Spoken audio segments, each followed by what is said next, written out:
오늘 또 예배 나오신 우리 모든 성도님들 또 주님의 이름으로 축복합니다. 계속해서 주일에 하나님이 찾으시는 교회라는 주제로 말씀을 나누고 있는데 오늘은 7번째의 말씀입니다. 또 교회에 대한 말씀이기도 하지만 또 하나님이 찾으시는 가정, 또 우리 가정에 또 하나님께서 주시는 말씀이기도 하십니다. 오늘 이 본문의 말씀을 통해서 또 하나님께서 찾으시는 교회, 가정, 어떤 교회와 가정을 하나님께서 기대하고 찾으실까요? 오늘 또 본문의 말씀을 통해서 또 하나님 주시는 또 말씀 설교 제목 저를 따라 같이 한번 해보시겠습니다. 성숙함으로 편안한 교회. 한 번 더 해보실까요? 성숙함으로 편안한 교회. 그렇습니다. 오늘 이 말씀을 우리가 함께 말씀을 이렇게 들으면서 다른 사람이 아니라 나에게 하나님이 주시는 성령의 예민한 음성 우리가 함께 또 들을 수 있기를 바랍니다. 여러분은 어차피 우리가 살아가면서 사람의 관계를 떠나서 살아갈 수가 없습니다. 우리는 항상 더불어 살아가게 되지요. 여러분은 사람과 더불어 함께 또 교제하며 일하며 만나며 살아갈 때에 어떤 사람은 여러분이 대하기에 참 편안한 사람이 있는가 하면은 또 어떻습니까? 어떤 사람은 좀 뭔가 대하기에 불편하고 또 피하고 싶은 사람들이 또 우리 삶 가운데 또 느끼고 분명히 아마 있지 않을까 그런 생각을 합니다. 여러분에게 한번 묻고 싶습니다. 여러분에게 있어서 어떤 사람이 여러분에게는 편안한 사람으로 여겨집니까? 책을 보다 보니까 사람들이 편안하게 느껴지는 사람들의 특징을 한 7가지로 정리한 것을 이렇게 보았습니다. 사람이 다가가고 싶은 사람, 그 사람들은 뭔가 함께 있으면 마음이 편안한 사람이지요. 그런 사람의 특징 첫 번째가 바로 뭐냐? 첫 인상이 참 좋다라는 것입니다. 사람을 이렇게 대할 때마다 저 사람 참 호감형이다, 참 인상이 좋다, 좀 더 얘기하고 싶고 또 이런 사람들이 있지요. 우리 얼굴은 우리 속에 있는 이 내면의 그 상태를 잘 우리 몸에 표현해 주는 것이 우리의 얼굴인 것 같습니다. 그래서 제가 오랫동안에 성도님들 이렇게 대하고 섬기면서 성도님들의 얼굴을 이렇게 보면은 저분들의 마음속에 무슨 불편함이 있구나, 또 염려가 있구나, 걱정이 있구나, 이런 것들이 얼굴을 보면은 좀 어두워지는 이 면들이 보입니다. 가정에 걱정이 있구나, 또 부부의 문제가 있구나, 자녀의 어려움이 있어서 마음이 편하지 못하구나, 이런 것들이 느껴지지요. 또 이렇게 또 목회를 오래 하다 보니 경험 속에서 성도님들과 이렇게 한번 악수를 해봅니다. 손을 잡아보면은 어느 정도 또 느껴집니다. 이분의 상태들이 어떤 상태구나라는 것들이 느껴지는데 대부분들이 이렇게 돌아보면은 거의 맞는 것 같아요. 우리 얼굴에 나타나는 그 사람의 이 마음의 상태, 그 사람의 인격이 얼굴을 통해서 묻어나게 되는 것이지요. 그래서 따뜻한 내면의 마음을 가지고 있는 성품들의 사람들을 보면은 얼굴 속에 뭔가 따뜻하고 편안함들이 드러나게 되지요. 이것이 편안함을 주는 사람의 첫 번째 특징이라고 얘기합니다. 두 번째는 칭찬을 잘 한다는 것입니다. 여러분 어떻습니까? 여러분들에게 조금 부족해도 이렇게 격려하는 칭찬을 해주면 어떨까요? 그 사람이 편안해집니다. 조금 더 다가가고 싶은 마음들이 있지요. 책의 제목들처럼 칭찬은 참 고래도 춤추게 한다라는 그런 말이 있듯이 짐승도 사람도 칭찬을 해주면은 이 마음이 따뜻해지고 또 편안한 감을 느끼는 것 같습니다.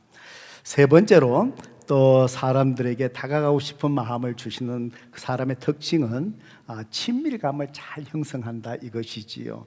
같이 앉으면은 뭔가 이렇게 말 한마디도 가깝게 다가오고 이렇게 친해지려고 하고 그런 분들이 있고요. 네 번째로 항상 웃는 얼굴을 하고 있다. 이 마음이 기쁘니 마음이 즐거우니 그렇죠? 그러니까 항상 얼굴에 웃음이 있지요. 즐거움이 있습니다. 이런 사람을 대하면은 조금 더 다가가고 싶고 그분 속에 있고 있습니다. 왜냐하면은 긍정적인 영향을 우리가 받기 때문에 그렇습니다. 다섯 번째로 유머가 있습니다. 재미가 있습니다. 그렇죠? 항상 딱딱하지 않고 마음의 여유가 있어서 항상 이 유머스럽게 모든 것을 심각한 것들, 긴장들을 잘 풀어주는 사람이 있습니다. 또 모든 사람을 편안하게 하는 사람들은 또 여섯 번째 특징이 무엇이냐면은 다른 사람의 말을 잘 들어준다. 경청을 잘한다라는 겁니다. 사람들에게 보면은 그 사람의 말을 잘 이렇게 조심해서 들어주는 분이 있는가 하면은 많은 경우에 어떤 사람은 자꾸 가르치려고 합니다. 자꾸 바로 잡으려고 하는 사람들이 있지요. 그런 사람들 어떻습니까? 얘기 한 5분 정도 하면은 피곤해집니다. 그냥 얘기를 들어주고 또 동의가 되지 않더라도 그럴 수 있군요. 그렇게 생각하시는군요. 이렇게 받아주면 되는데 자꾸 그걸 바로 잡으려고 합니다. 우리 남편들 아내를 대할 때에 자꾸 바로 잡으려고 가르치려고 하면은 아내들이 피곤해집니다. 피곤해집니다. 그래서 이 마음을 편안하게 해준 사람은 자꾸 뭔가를 가르치려고 한 사람이 아니고 그 사람의 마음을 읽어주고 자꾸 이렇게 경청을 해주는 사람, 그런 사람에게 다가가면 마음이 편해집니다. 마지막으로 언제나 긍정적인 말을 하고 긍정적이라는 것입니다. 사람들과 대화를 나누어 보면은 긍정적인 믿음의 말을 하는 사람이 있는가 하면은 항상 부정적인 얘기를 하는 사람이 있습니다. 안 된다, 뭐가 잘못됐다. 항상 뭔가를 얘기하면은 부정적인 말, 뭐가 문제가 많다, 교회가 문제가 많다, 안 좋다, 항상 이런 얘기만, 부정적인 얘기를 하는 사람이 있습니다. 우리의 삶의 부정적인 모습을 보려고 하면은요, 수없이 많습니다.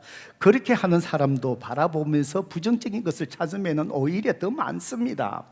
그러면서 착각하는 것이지요. 나는 정말 옳은 사람이고 좋은 사람이고 착각이지요. 다른 사람이 볼 때는 그 사람의 부족한 모습 다 허물을 다 보고 있는데도 말이지요. 자꾸 부정적으로 얘기하는 사람들하고 여러분 대화 보면 어떻습니까?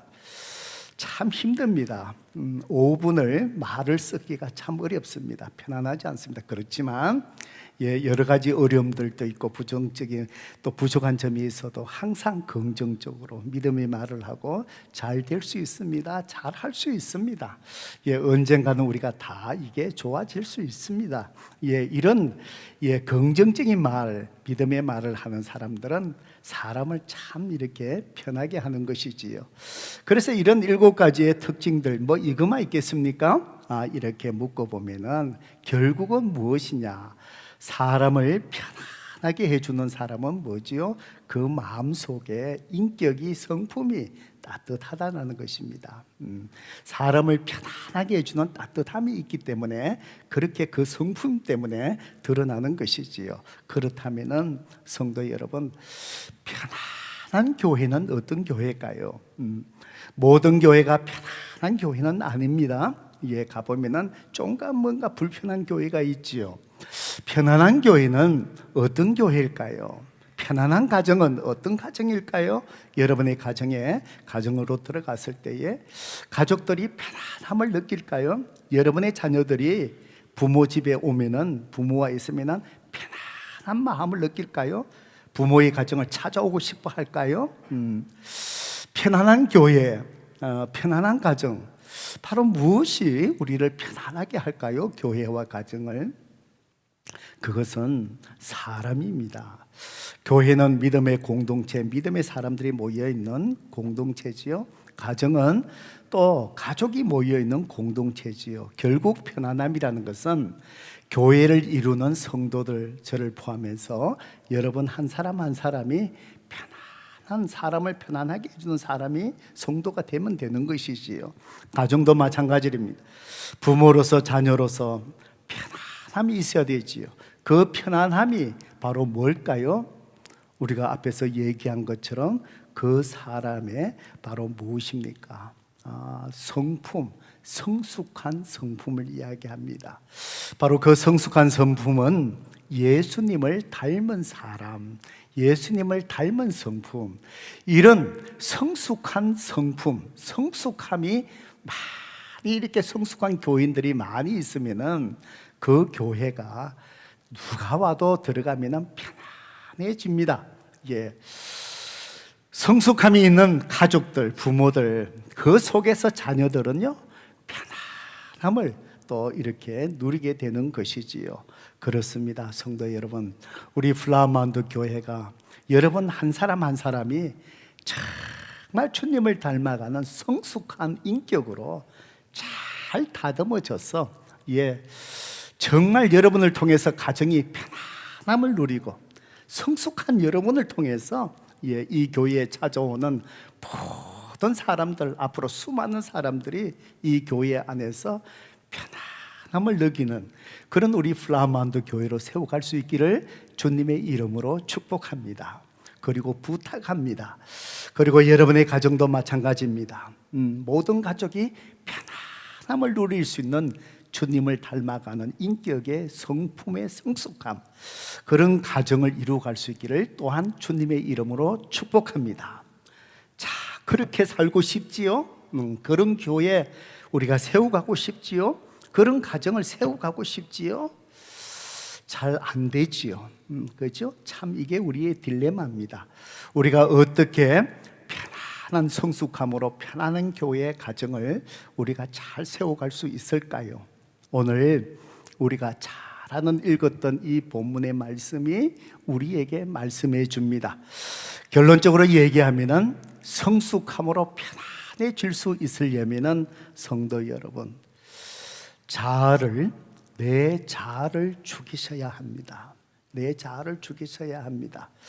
바꾸어 얘기하면은 성도 여러분, 여러분의 자아가 교회 공동체 안에서 살아 있으면은 모든 공동체가, 성도들이 불편해요. 편안하지를 못합니다. 편안함을 잃어버립니다. 가정에서도 마찬가지입니다. 여러분의 자아가 계속해서 살아있으면요, 예, 가정이 편안해질 수가 없습니다. 불편해지기 시작합니다. 자, 오늘 우리 본문의 말씀인 고린도전서 3장 1절 2절의 말씀을 우리 같이 한번 읽어볼까요? 읽어봅니다. 시작. 형제들아, 내가 신령한 자들을 대함과 같이 너희에게 말할 수 없어서 육신에 속한 자, 곧 그리스도 안에서 어린 아이들을 대함과 같이 하노라. 내가 너희를 젖으로 먹이고 밥으로 아니하였노니 이는 너희가 감당하지 못하였음이거니와 지금도 못하리라. 사도 바울은 고린도전서 이 편지를 고린도 교회 성도들에게 보내면서 다시 1절 말씀을 보시면은 고린도 교회 성도들을 어떤 사람이라고 부르고 있습니까? 육신에 속한 자다. 곧 그리스도 안에서 어린 아이들이다. 내가 그렇게 너희들을 대한다라고 그렇게 얘기를 합니다. 그들은 예수님을 믿고 구원받은 그리스도인입니다. 예, 그런데에 고린도 교회 성도들을 향해서 육신에 속한 자다. 그 얘기는 예수 믿고 구원받았지만 너희들이 전혀 행동하는 것을 보니까 영적이지 못하고 육신에 속했다. 그 얘기는 육신의 정욕대로 계속해서 행하면서 그렇게 살고 있구나, 이 얘기입니다. 그러면서 바로 뭐라고 얘기하지요? 너희들이 그리스도 안에서 어린아이다. 이 얘기는 무슨 얘기입니까? 미숙하다. 영적으로 성숙하지 못했다. 그래서 영적으로 성숙하지 못해서 너희들이 행동하는 것이 모든 말과 행동을 보니까 영적으로 행하지 못하고 자꾸 옛날의 옛 모습들, 자꾸 이것들이 자꾸 드러나면서 너희들의 그 행동과 모습이 전혀 영적인 정말 그리스도인의 모습이 아니구나, 너희들이 영적으로 미숙하다, 이런 얘기를 지금 하는 겁니다. 성도 여러분, 정말 이 고린도 교회 성도들이 우리가 생각하는 것처럼 그렇게 영적으로 미숙하고 어린아이처럼 그런 모습이었을까요? 이 고린도전서 1장 말씀을 이렇게 보면은 우리가 생각하는 만큼 고린도 교회 성도들은 그런 모습이 아니었던 것 같습니다. 1장 4절 말씀을 같이 한번 봅니다. 사도 바울은 편지를 쓰면서 고린도 교회 성도들을 향하여 먼저 감사의 말을 전합니다. 그리스도 예수 안에서 너희에게 주신 하나님의 은혜로 말미암아 내가 너희를 위하여 항상 하나님께 뭐 하고 있다고요? 감사하고 있다. 고린도 교회 성도 여러분, 내가 하나님 앞에 기도할 때마다 여러분을 생각해 보니 그저 감사합니다. 제가 이제 은퇴를 앞두고 우리 플라만드 교회 성도님들 이렇게 생각하면서 교회 개척 때부터 오신 분들, 또 중간에 오신 분들, 또 어느 한 시기에 헌신적으로 봉사했던 분들, 때로는 또 이런저런 이유로 교회를 떠나가신 분들, 쭉 이렇게 필름처럼 이렇게 제 기억 속에 다 이렇게 남아 있습니다. 생각해 보면 기도할 때마다 그 전보다도 지금이 다 그런 것 같아요. 성도 여러분의 그 모습을 생각할 때마다 그저 하나님 앞에 감사의 기도가 나와요. 아마 사도 바울의 마음이 그런 마음이 아니었을까 저는 또 짐작해 봅니다. 그런데 사도 바울은 너희를 생각할 때마다 내가 하나님 앞에 참 감사함이 많다, 그래서 감사 기도를 올려드린다, 그러면서 고린도 교회에 정말 하나님 앞에 감사하는 이유를 이제 이어서 설명합니다. 5절에 보세요. 사도 바울은 무엇 때문에 감사하고 있을까요? 이는, 내가 왜 감사하는지 아십니까? 너희가 그 안에서 모든 일, 곧 모든 언변과 모든 지식의 풍족함으로 그랬습니다. 이 얘기는 바로 뭘까요? 고린도 교회 성도들이 모든 지식에 풍족하다, 이것은 뭘까요? 하나님의 말씀을 잘 배우고 잘 안다, 이 말입니다. 말씀의 지식이 넘친다, 이 말이지요. 그리고 모든 언변에 또 너희들이 풍족하다, 그러니까 바로 뭘까요? 하나님 말씀을 잘 가르친다, 이 말이고, 특히 복음의 말씀을 잘 전한다, 이 얘기입니다. 예, 성도 여러분 생각해 보세요. 하나님의 말씀을 누구보다도 많이 알고요, 성경을 열심히 공부했고요, 누구보다도 하나님 말씀으로 성도들을 잘 성경 공부반에서 가르쳐요. 그리고는요, 복음을 참 잘 전해서 예수 믿도록 인도해요.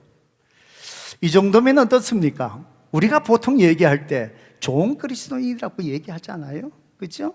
예, 정말 성숙하다고 우리가 얘기할 수 있지 않을까요? 성경을 그렇게 잘하고 말씀을 잘 전하는데. 그 다음에 또 6절 말씀을 볼까요?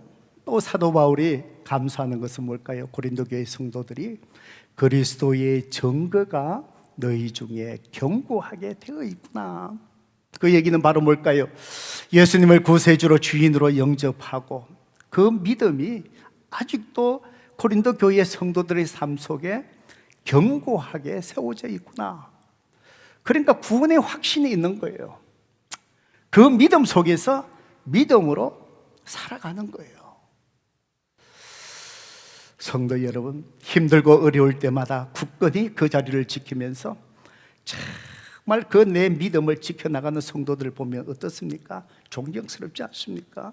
그 과정이 힘든데도 잠시 봉사의 자리, 그 자리를 잠시 누가 내려놔도, 누가 참 이해할 수 있는 상황인데도 그럼에도 불구하고 하나님께서 나에게 맡겨주신 그 자리, 때로는 또 그 일을 감당하면서 어려움도 생기고 참 마음이 상하면 내팽개치고 싶은 것, 그런 상황도 누가 봐도 이해할 수 있지만 끝까지 그 믿음의 자리를 잘 지켜나가는 성도들을 볼 때 여러분 어떻습니까? 존경스럽잖아요.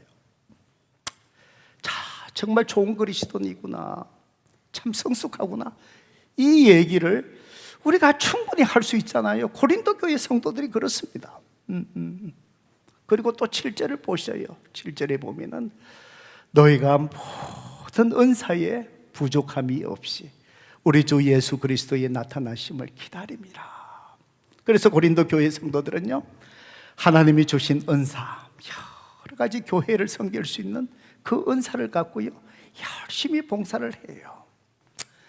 그리고 때로는 낙심되고 살아가면서 또 힘들고 어려울 때도 그리스도의 나타나심, 다시 오실 주님의 다시 오신 재림을 생각하면서 현실을 바라보지 아니하며 주님이 오실 그날을 바라보며 지금 여러 가지 힘들고 어려운 가운데서도 하나님 주신 그 은사대로 교회를 잘 섬겨나가는 거예요. 얼마나 자랑스러운 고린도 교회 성도들입니까? 이 정도면 우리가 참 이렇게 성숙하다고 얘기할 수 있겠지요. 그런데 아까 전에 우리가 1절과 2절의 말씀을 볼 때 그럼에도 불구하고 고린도 교회 성도들을 향하여 너희들이 육신에 속한 자로다, 아직도 영적으로 어리구나, 그래서 내가 밥으로 먹이지 못하고, 그 얘기는 무슨 얘기입니까? 하나님의 말씀으로 더 강하게 너희들을 건면하고 싶은데도 그렇게 하지 못하고 소화를 못 시키니 내가 아직도 부드러운 젖으로 너희들을 먹이고 있구나. 성도 여러분, 성도님들을 대하다 보면은 때로는 영적으로 성숙하신 분들은요, 강하게 얘기를 해요. 집사님, 이렇게 행동하시면 안 됩니다. 이렇게 교회를 섬기면 안 됩니다. 이렇게 하시면 안 됩니다 라고 얘기해 줄 수 있는 그런 사람도 있는가 하면은, 어떤 사람은 영적으로 어려서 그 얘기를 못 해줘요. 하면은 그 말씀을, 그 권면을 소화를 못 시키니까. 그래서 뭐지요? 젖을 먹이듯이 그냥 부드럽게, 그러니까 영적으로 어린 거예요. 고린도 교회가 지금 그런 거예요. 그러니까 그 얘기는 무슨 얘기일까요? 앞에서 사도 바울이 하나님 앞에 감사했던, 성경을 많이 알고 잘 가르칠 수 있고 복음을 전할 수 있는 것, 이것이 영적의 성숙함을 결정하는 것이 아니라는 거예요. 구원의 확신이 있고 믿음이 있다는 것, 이것이 그 사람의 영적인 성숙함을 결정하는 것이 아니라는 거예요. 하나님 주신 은사로 교회를 헌신적으로 섬기고 그것이 그 사람의 영적인 성숙함을 결정하는 것이 아니라는 거예요. 고린도 교회 성도들 향하여 어리다는 거예요. 그렇다면은 왜 사도 바울은 이런 좋은 신앙의 모습이 있는데도 고린도 교회 성도들이 어리다, 영적으로 어리다 하는 이유가 바로 무엇일까요? 그러면은 영적의 성숙함을 결정하는 그 척도, 그것이 무엇일까요? 고린도전서 바로 3장 3절의 말씀이지요. 우리 같이 한번 읽어봅니다. 시작. 너희는 아직도 육신에 속한 자로다. 너희 가운데 시기와 분쟁이 있으니 어찌 육신에 속하여 사람을 따라 행함이 아니요. 아하, 지금 고린도 교회 성도들이 어리다, 아이고 영적으로 어리구나. 사도 바울이 정말 마음이 아쉬워서 하는 얘기가 뭘까요? 너희는 아직도 육신에 속하고 영적으로 어린다는데 왜 그런지 아느냐? 너희 가운데에 뭐가 있다는 거예요? 시기와 분쟁, 성도들 간에 다툼이 있다는 거예요. 성경을 그렇게 많이 아는데도, 믿음이 있다라고 하는데도, 하나님 주신 은사로 그렇게 교회를 헌신적으로 섬기는데도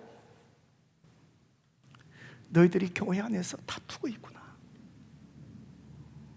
고린도 교회 사도 바울이 복음을 전하면서 교회를 세우고요, 아볼로가 와서 또 성도들에게 말씀을 가지고 자라고요, 때로는 또 베드로가 방문해서 성도들에게 교회를 다시 세워주기도 하고요. 그러면서 고린도 성도들이 이제 그 다음 4절부터 쭉 보면 뭐지요? 나는 바울파다, 바울에게 속았다. 나는 아볼로파다. 그러면서 바로 뭘까요? 분파를 만드는 거예요. 분파를 만드는 거예요. 그리고는 내가 이 교회의 중요한 사람이다, 우리가 중요한 사람이다, 내가 영적으로 더 우월한 사람이다. 나는 바울에게서 복음을 듣고 침례받았다. 나는 아볼로를 통해서 복음을 듣고 가르침을 받고 침례받았다. 나는 바울파다. 나는 아볼로파다. 이 사람의 모습이 드러나기 시작하며 그룹핑을 하면서 서로 그것 때문에 다투기 시작하는 거예요. 사도 바울이 그 모습을 보면서 들으면서 너희들은 아직도 영적인 어린아이구나. 성숙하지 못했구나. 왜 그런지 아느냐? 너희들 가운데 이렇게 다투고 분파를 만들어갖고 네가 올리 내가 올리, 네가 나를 어떻게 했니? 네가 저렇게 했니? 내가 이 교회에 헌신한 일이 얼마나 많은데 그러고는 서로 다투고 질시하고 그렇게 있는 거예요. 성도 여러분, 사람이 왜 다툴까요? 왜 다툴까요? 여러분 멀리 보지 말고 부부 생활을 하시면서 싸워보셨습니까? 왜 싸우십니까? 제가 이 말씀을 가르치면서 클래스에서 옛날에 그 클래스 오신 분들에게 제가 물었어요. 여러분 가운데에 한 번도 부부 싸움 안 해보신 분들 한번 손 들어보세요. 그런데 한 분이 손을 툭 이렇게 들는 거예요. 제가 깜짝 놀랐어요. 이때까지 든 사람이 한 사람도 없거든요. 그 이유도 없었어요. 그분이 탁 들었어요. 저도 굉장히 당황했습니다. 손을 안 들어야 뭐 다 싸운다라고 동의를 해야 그 다음 말씀을 제가 풀어가고 설명을 해줄 수 있는데 손을 딱 들어버리니까 잠시 당황을 하면서 이따가 왜 손 들었을까 생각하다가 어떤 드는 생각이, 저 사람이 내가 질문하는 부부가 싸운다는 싸움의 의미를 잘 모르구나. 그래서 손을 들 수 있겠다 싶어서 제가 다시 물었습니다. 예, 형제님, 제가 부부 싸움라고 했을 때 그 싸움은 치고받는 싸움이 아니고 부부가 살아가면서 의견 충돌로 속에서 좀 갈등하고 다투고 그걸 이야기합니다. 그러니까 그분이 얘기합니다. 목사님 그러면은 많이 싸웠지요. 뭐 이러더라고요. 예. 여러분, 부부가 왜 다투고 부부가 왜 싸울까요? 왜 싸울까요? 우리는 눈에 보이는 그것 때문에 네가 잘했니 못했니 막 그러잖아요. 그런데 그 근처에 다투는 이유, 싸우는 이유가 바로 뭘까요? 뭐가 살아있어서 그래요? 자아예요. 내 자아예요. 자존심이에요. 특히 우리 형제님들 이 자존심 건들고 나면 팍팍이 열기가 감정이 올라오잖아요. 그죠? 특히 우리 형제들이 이 자존심에 대한 그게 많잖아요. 우리 자매님들, 특별히 남편들, 형제들 얘기할 때 이 존심, 이게 잘못된 거지만 그거 건드지 마세요. 특히 다른 남편하고 비교하면 안 돼요. 다른 집에 가니까 철수 아빠는 이렇게 하는데 당신 이러면 동의가 돼도 올라와요. 이 자존심. 그러니까 우리가 사람들이 다투는 이유가 바로 뭐죠? 비본질적인 거, 유치한 것 갖고 다투잖아요. 이 다투는 이유가 바로 뭐냐? 내 속에 아직도 뭐가 살아있다고요? 자존심이 살아있어서 그렇다는 것입니다. 예, 여러분, 그래서 사도 바울이 예수님을 만나고 난 다음에 아주 우리가 잘 아는 갈라디아서 2장 20절 위대한 선언을 하잖아요. 뭐라 그럽니까? 내가 그리스도와 함께 십자가에 어떻게 해요? 못 박혔나니. 예수 믿고 난 다음에 그 고백이 내가 그리스도와 함께 십자가에 못 박혔나니, 그런즉 이제는 내가 사는 것이 아니라 내 안에 누가 사는 거라고요? 그리스도께서 내 삶을 살아주신다는 것이죠. 그러니까 그 얘기가 뭐지요? 사도 바울이 십자가에 못 박은 것이 뭘까요? 자기 자아예요. 내가 주인이 되어서 내 자아대로, 내가 싶은 대로, 내가 하고 싶은 대로, 내 고집대로, 내 기분이 가는 대로, 내 감정이 움직이는 대로 그렇게 살아왔지만 내가 예수님을 이제 구세주로, 주인으로 영접했다. 그러니 내 자아는 십자가에 못 박혔다. 그래서 말하는 삶은 없고 이제는 내 안에 누가 산다고요? 그리스도께서 사신 것이라. 우리 그리스도인의 삶은 그런 삶입니다. 그런데 이 내 자아가, 십자가에 못 박힌 이 내 자아가 다시 살아나는 거예요. 그러면 뭐죠? 내 안에 그리스도 예수님이 사시지를 못해요. 또 내 모습이 나오는 거예요. 그것이 바로 뭘까요? 육신에 속한 자로다. 정욕대로 살아가는 거예요. 느끼는 대로, 감정이 올라오는 대로 말하고 행하고, 앞뒤 뒤를 생각도 안 해. 막 그래 행하는 거예요. 그러다 보니까 일어나는 게 뭘까요? 다툼이거든요. 다툼이거든요. 성도 여러분, 그렇습니다. 우리가 성숙함으로 편안한 교회, 성숙함으로 편안한 가정, 성숙함으로 어떤 사람이라도 나에게 편안함을 느끼면서 나에게 다가올 수 있는 성숙한 그리스도인의 편안함, 그것은 바로 뭐에 달려 있다고요? 오늘 저와 여러분 속에 있는 이 자아를 주님 앞에 죽이는 것에 달려 있는 줄로 믿습니다. 성도 여러분, 정말 우리가 신앙생활을 하면서 이 내 쓸모없는 이 못난 내 자아가 정말 주님 앞에서 죽여지는 그 은혜가 있어서 나를 통하여 편안한 교회가 이루어지고 나를 통하여 편안한 가정이 이루어지는 그런 편안함의 성숙함을 우리가 함께 열매 맺어가는 저와 여러분 되기를 주님의 이름으로 축복합니다. 아멘이시지요? 그런데 잘 됩니까? 안 됩니까? 힘들어요. 잘 안 돼요. 마음은 원이로되 이게 잘 안 되잖아요. 우리 그리스도인의 숙제잖아요. 어떻게 내 자아가 매일같이 주님 앞에 죽여지면 성숙함을 드러낼 수 있을까요? 성도 여러분, 그래서 에베소서 5장 18절 말씀입니다. 내 자아가 죽이려면요, 내 자아를 죽여야 되지, 내가 죽여야 되지, 절대 안 됩니다. 내 자아가 자연스럽게 죽으려면 어떻게 해야 되는 줄 아세요? 성령의 충만함을 받아야 됩니다. 성령의 충만함입니다. 우리 에베소서 5장 18절 말씀 같이 한번 읽어볼까요? 시작. 술 취하지 말라. 이는 방탕한 것이니 오직 성령으로 충만함을 받아라. 성령의 충만함을 받아라. 여러분, 많이 들어봤지만 또 제가 많이 자주 설명했지만 성령의 충만함이 뭔지 이해가 되지 않으면 이 사도 바울이 성령의 충만함을 받으라를 잘 설명하기 위해서 앞에 무슨 얘기를 하죠? 술 취하지 말라. 뭔가 어울리지 않는 거지만 술 취하지 말라를 먼저 얘기한 이유가 술 취한 것을 잘 이해하면 성령으로 충만함을 받는 것이 무엇인지 이해가 되기 때문에 사도 바울이 술 취함을 얘기한 것 같아요. 여러분 어떻습니까? 술 취해 보셨습니까? 술 취해 보셨습니까?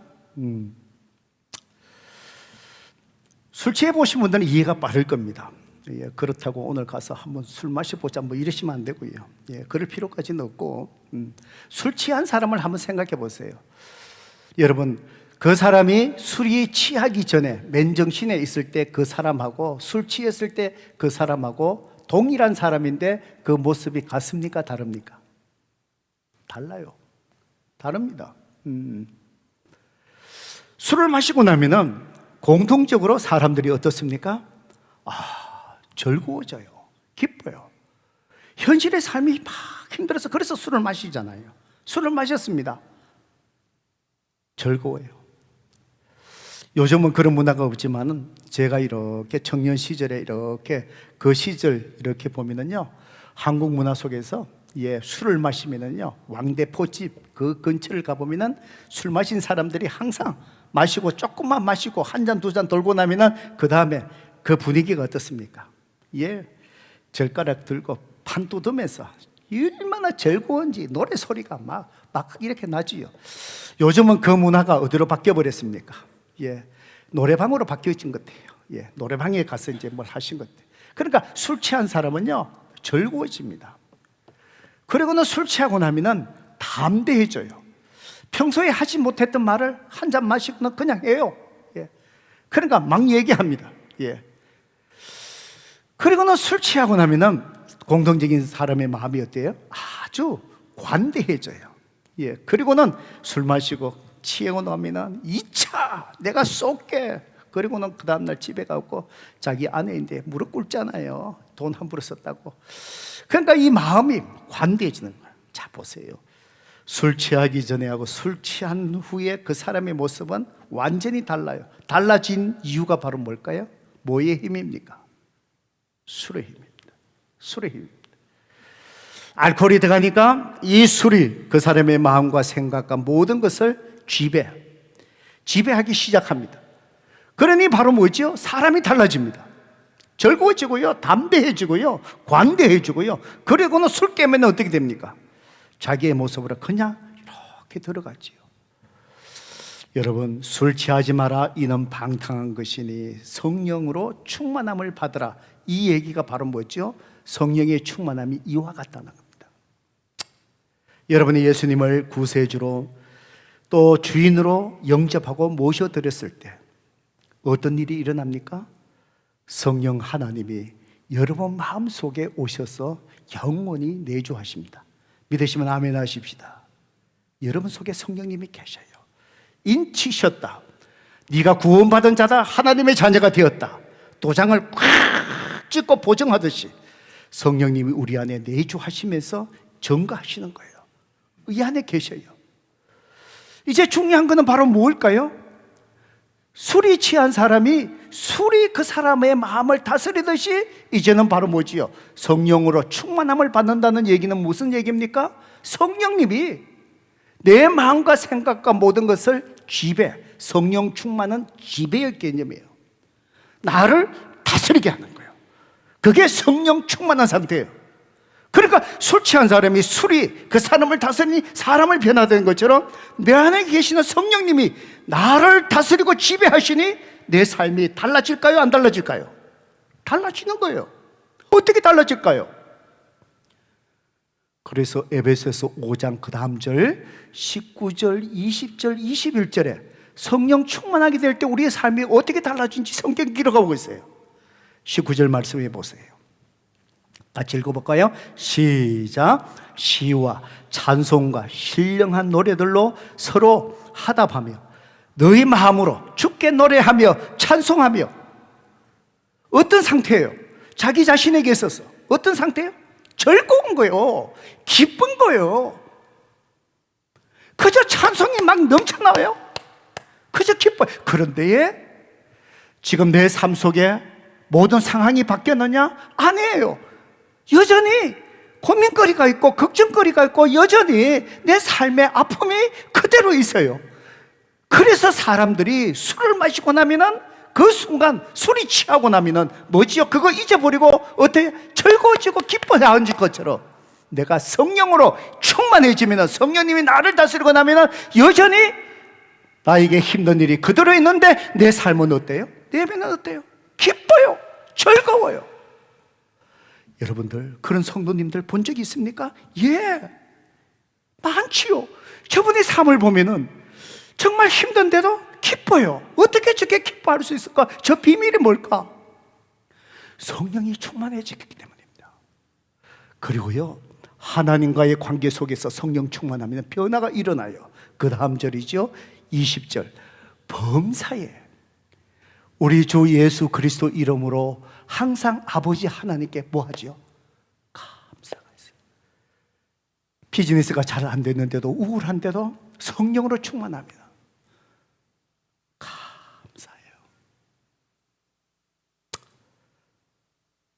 우리 최근에 우리 한 자매님 병원에 이렇게 또 입원하셔서 또 계셨지만 때로는 육신의 질병으로 모든 게 멈추고 병원에 입원할 때 있어요.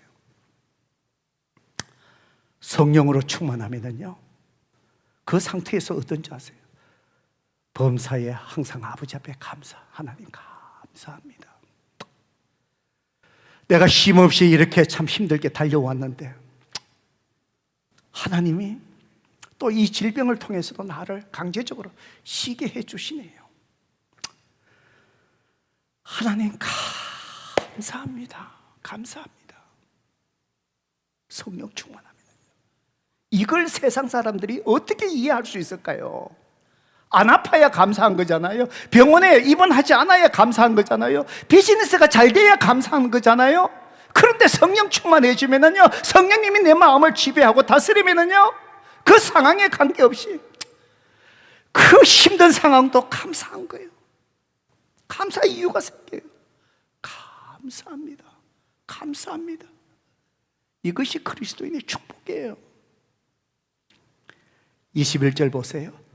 사람의 관계 속에서 충만해지면 어떤 일들이 일어납니까? 그리스도를 경외함으로 피차 뭐 한다고요? 서로 간에 사람들 관계 복종하라.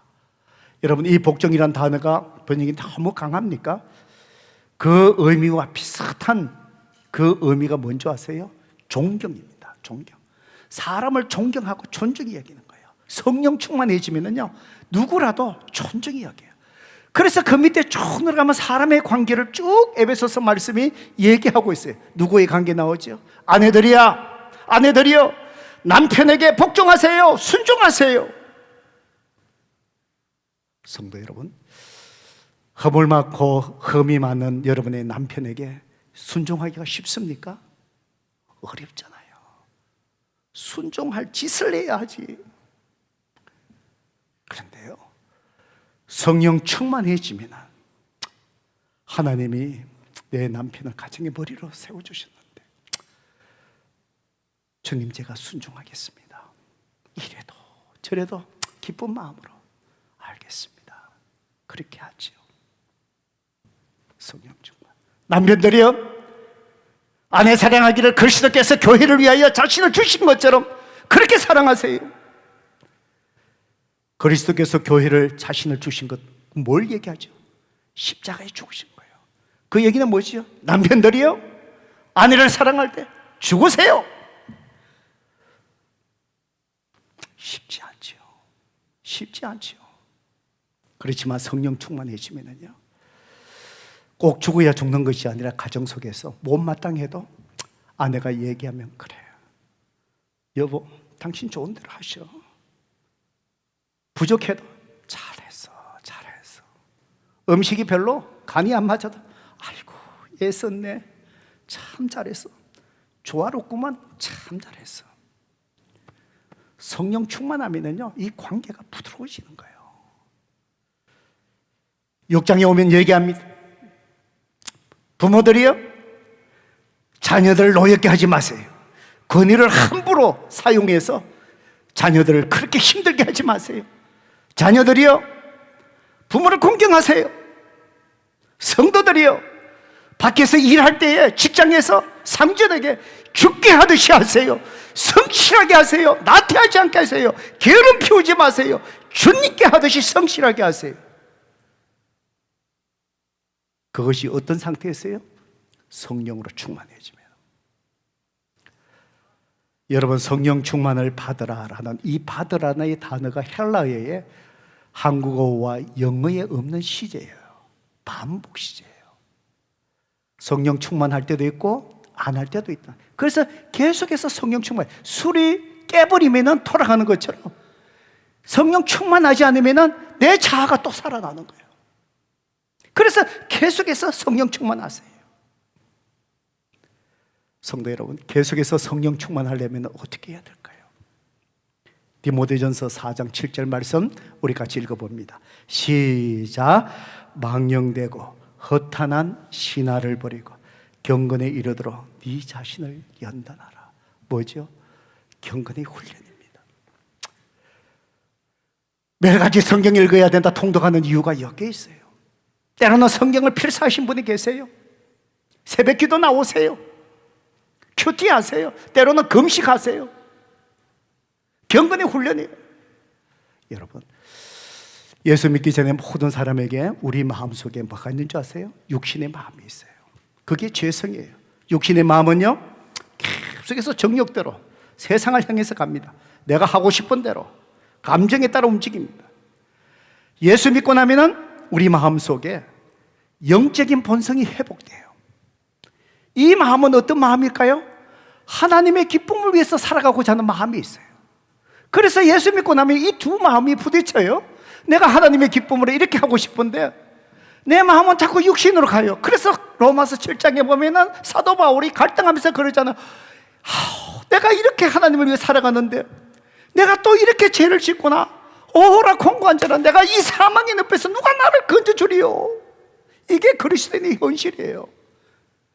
그래서 계속해서 영적인 본성이 하나님의 마음으로 흘러가면은요, 성령 충만한 상태예요. 성령님이 나를 다스려 기쁘고 감사하고 즐겁고 사람의 관계가 부드러워져요. 경건의 훈련을 하지 않으면 내 마음이 어디로 흘러가 버릴까요? 육신의 마음이 되어갖고요, 계속해서 세상으로 흘러가 버려요. 그러면은 나오는 게 뭐죠? 내 옛 모습이 나오는 거예요. 내 자아가 올라오는 거예요. 개성이 나오는 거예요. 새로운 삶에서 제가 개성이 뭐라 그랬죠? 개 같은 성질이 나오는 거예요. 그게 바로 뭐냐? 경건의 훈련을 하지 않으면은 계속해서 내 육신 속에서 육신의 마음이 흘러오다 보면은 자아가 살아나고 다툼이 일어나고 불편하게 만들고, 고린도 교회처럼 하나님 말씀을 알면서도 그렇게 섬기고 헌신하면서도 믿음이 있다 그러면서도 계속해서 다툼을 일으키기 시작하는 거예요. 그래서 사도 바울은요, 내 몸을 쳐서 주님 앞에 복종시킨다, 매일같이. 그것이 바로 뭡니까? 경건의 훈련입니다. 성도 여러분, 이게 성숙하고 편안함을 우리 가운데 이끌어가는 성숙함의 가장 기본적인 거예요. 경건의 훈련. 바로 이 훈련을 통해서 내 자아가 눌려지고 성령이 충만해서 내 삶을 다스리고, 그름을 통해서 우리가 속한 공동체가 성숙함으로 편안한 교회, 내 가정이 편안한 교회, 그 성숙함으로 내가 머무는 곳에 사람들이 나를 통하여 편안함을 느낄 수 있는 그런 그리스도인으로 저와 여러분이 살아갈 수 있기를 주님의 이름으로 축복합니다.